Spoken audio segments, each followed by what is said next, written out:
concern about Chinese interference. What does the new leadership mean for Seoul's relationship with both the U.S. and China? Two China analysts join us to discuss after the break.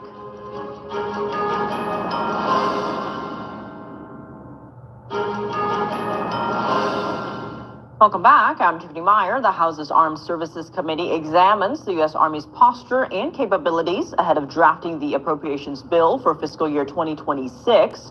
Our Washington correspondent Luis Eduardo Martinez has the details. We keep funding things that the military no longer uses or needs. And so I think it's a much needed conversation, and we're ready to work together in a bipartisan way to make our Army more efficient. Do you agree that Congress has for years been appropriating funds for things that the Army doesn't need? And would you want to see that changed? Yes, Congress is lazy.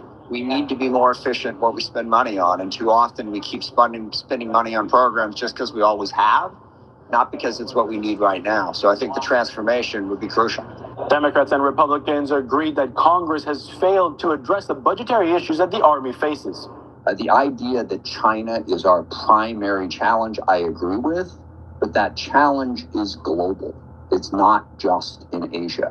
China's active everywhere in the world. This is a global competition. Congress has not gone through a full appropriations process since 1997 and has heavily relied on continuing resolutions. Well, we need to understand we're in the 21st century and that technologies are developing in a more rapid pace than our defense acquisition process. The United States government in the acquisition process has to start operating at the speed of business, not the speed of government, or we will not win the next war.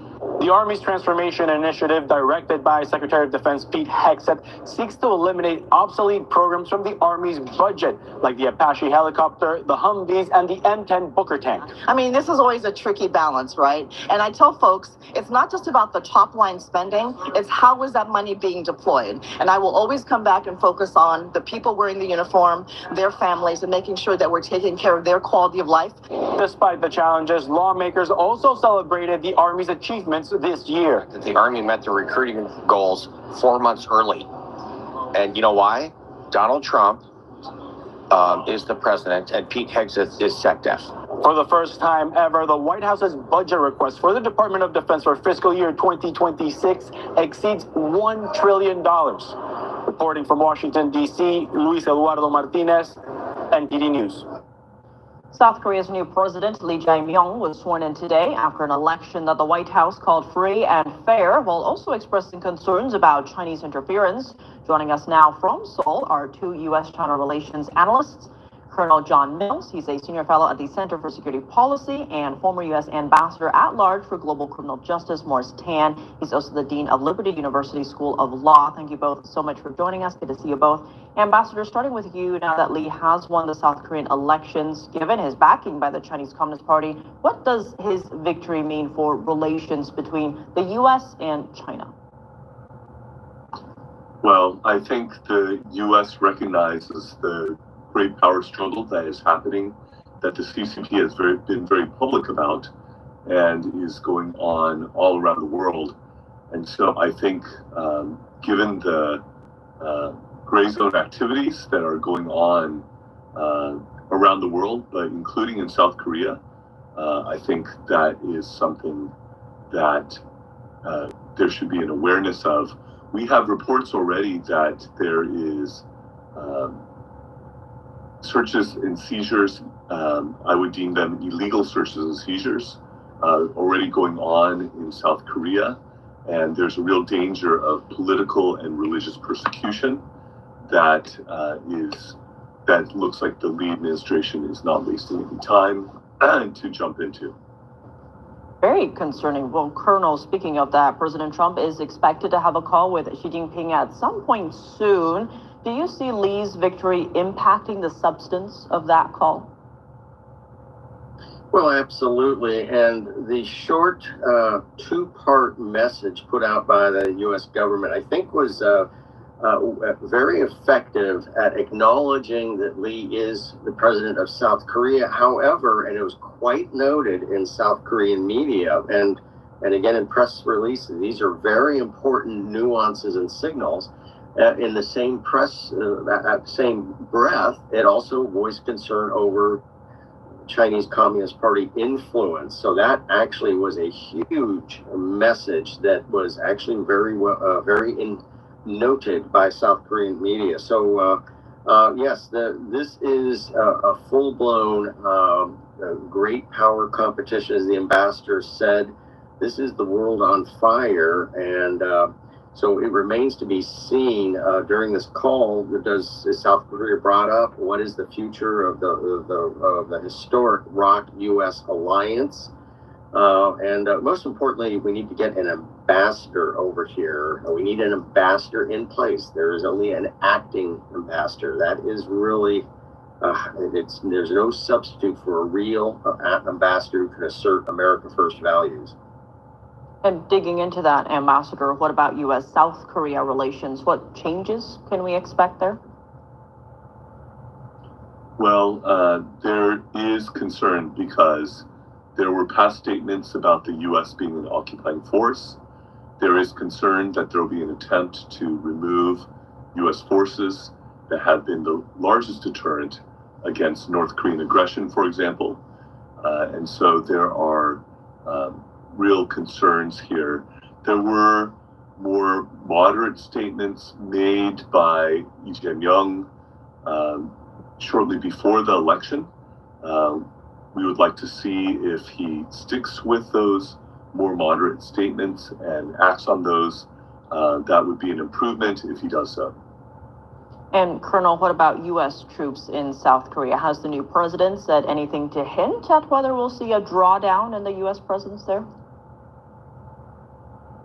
Well, past statements, of course, he is quite assertively, let's just be frank, he would like to see U.S. troops leave. He has used the term occupation force, and he has applauded Soviet and Chinese elements as liberators. So this is an odd situation. If you did a survey of Koreans, 70 to 80% would say America is their best friend.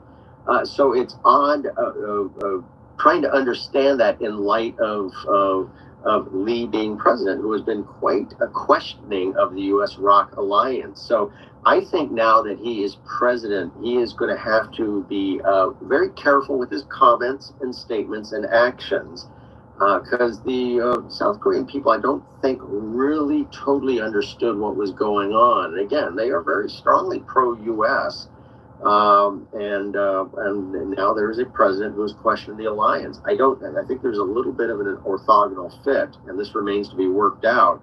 And again, the absolute importance of an American ambassador over here to assert America First values will help maintain and perhaps even strengthen this alliance during the tenure of Lee. And staying with you, Colonel, when it comes to the possibility of a Chinese invasion of Taiwan, how does this election fit into that? Well, again, the American ambassador would help absolutely lock in that ROC-U.S. alliance and make it firm, not make it wobbly. And so the reality is, and this is why the Chinese were so interested in influence activities in Korea, and they are. It is a pervasive, far greater than I expected in Korean culture, and a lot of Koreans don't really understand or are aware of it. But that three-way alliance of the Republic of Korea, Japan, and the U.S. provides an absolute solid shield of protection for Taiwan, especially from the northern approaches, with South Korea perhaps a little bit unclear as to what it'll do when China attacks. That is some question, but again, that's where that U.S. ambassador is so important. So that three-way alliance is so important, defending the right shoulder of Taiwan. And Ambassador, when it comes to interference, there's growing global awareness of China's transnational repression, including in South Korea. Now under pressure and economic coercion from the CCP, U.S.-based performing arts company Chih-Hsien, which showcases China before communism, was largely blocked from performing in South Korea in 2024. Now some performances were able to go ahead this year due to a court ruling, but shows were still limited. What can you tell us about the long arm of the CCP in South Korea? Yes, we're very concerned about that. We had a past instance under the presidency of Moon Jae-in where that anti-missile deployments were halted, and there were many informal economic sanctions applied to South Korea due to the installation of the initial battery along these lines. And so there are also reports based on an agreement that President Moon had done of CCP infiltration into the South Korean police force, and for these police to act more like a paramilitary type force. And so there are profound concerns.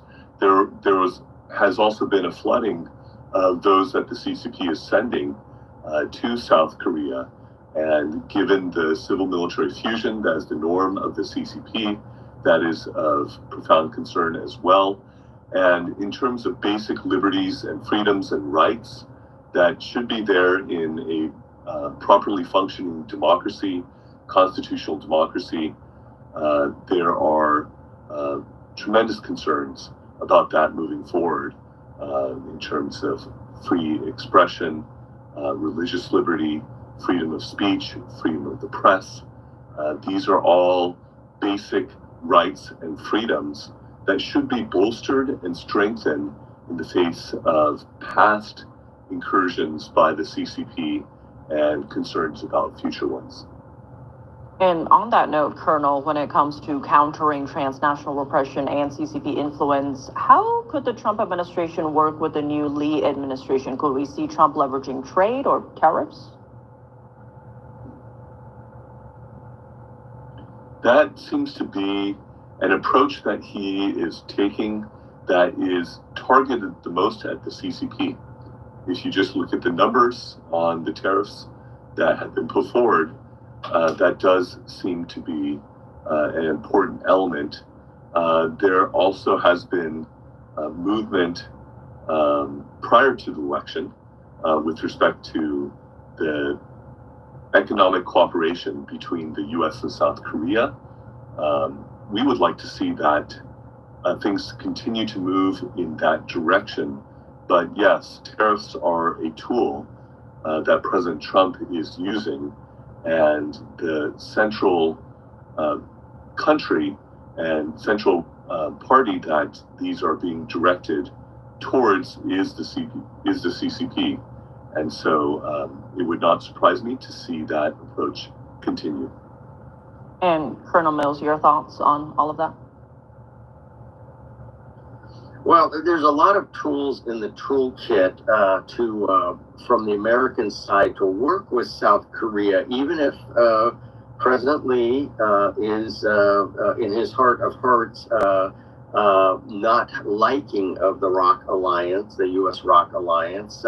There's a lot of tools in the toolkit to really encourage that. And and even things like instead of, for the time being, instead of discussing shrinking the U.S. alliance, where the U.S. could make a proposal to increase presence here in light of regional tensions in the Western Pacific, which would, in many ways, kind of throw President Lee off his footing and his agenda in his heart of hearts. And again, the South Korean people are extremely pro-U.S. Again, it's a little hard to explain a little bit that difference between being pro-U.S. and yet Lee is the president right now. But again, properly done, we have a vast array can use to increase and strengthen the ROC-U.S. alliance. Colonel John Mills, Ambassador Morris Tan, thank you both so much for joining us. Thank you for having us. Thank you, Tiffany. New details following.